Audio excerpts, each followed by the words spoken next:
Francis, est-ce que tu peux nous parler un petit peu de ton histoire avec le langage des signes pour bébé? Oui, oui, oui. Ça commence il y a au-delà, je pense, au-delà de 12 ans. C'était un peu avant mon premier enfant, en fait. J'avais lu un article dans un journal local, Le Devoir, un quotidien montréalais. Et il y avait une chroniqueuse qui parlait de son expérience avec la langue des signes, Ok. avec l'utilisation de la langue des signes avec les bébés. Elle avait son premier enfant, puis donc j'avais été très touché par l'article. Ça me faisait du sens. Puis je m'étais dit à l'époque, si un jour j'ai un enfant, c'est quelque chose que je vais essayer parce que l'idée qu'on peut communiquer comme clairement avec un poupon d'une manière en fait, ce qui me touchait, c'était de réaliser que finalement, les poupons avaient une vie intérieure, avaient comme... Mhm. étaient oui, ce sont des êtres humains. Ouais, c'est ça.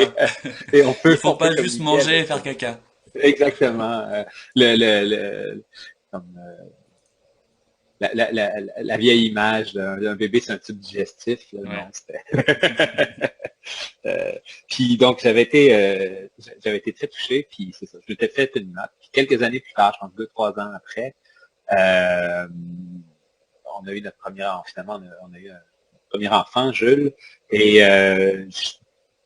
après quelques mois, donc je savais que on commençait à utiliser ça vers 6, 7 mois. Ou un peu après. Donc, j'avais comme, il n'y avait pas beaucoup de ressources à l'époque. La chroniqueuse avait utilisé un système qui venait des États-Unis. J'avais commandé la même chose sur Amazon. C'était le kit du Dr. Garcia, Baby Mhm. Sign Language.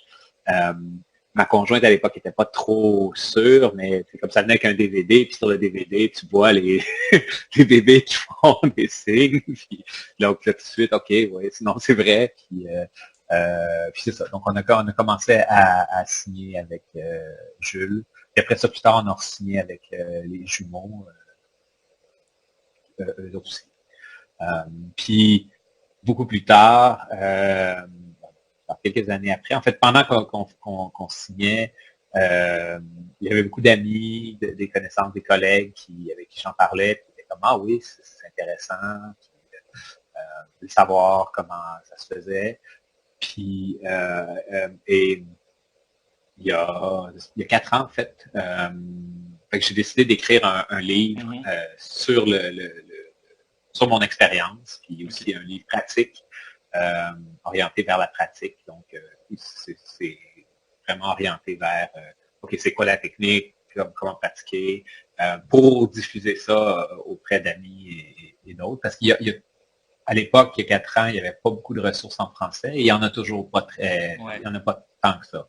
Surtout en format électronique. Donc, il y a quelques livres, mais sur Internet, en format électronique, c'était pas. Ok, donc c'était vraiment pour combler, combler le manque. Ok. Ouais. Parce que c'est une expérience tellement. Euh,